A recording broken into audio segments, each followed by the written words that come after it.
Ulat lang ha, kay mahatagay na kita sa amon nga school Tay, pila na edad mo, tay? So, kada isa Pila na edad mo? makabaton-gin.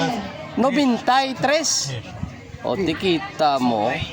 Swerte na yan sa tatay, 93. Taga-umas ka gini, tay.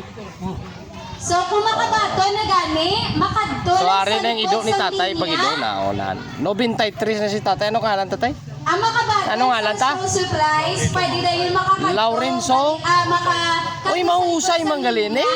Hindi na yung magbalik Damo sa gali, o. Si kwarto. tatay Laurenzo mahusay, 93 anyos. Bakod pa. Ambot makaabot ni ayan nga. O. Ano sikrito, tatay, nga nakaabot sila sa edad nga muna? Excited gid sila kay way na naglakad sa linya, hindi na magaling. Nakabato na gid sila yan, grasya. Oo. Utan gid dito, no? Ayaw lang sa araw pagkatao. Natundalo sa kalian. Okay, tay. Salamat, tay. Okay.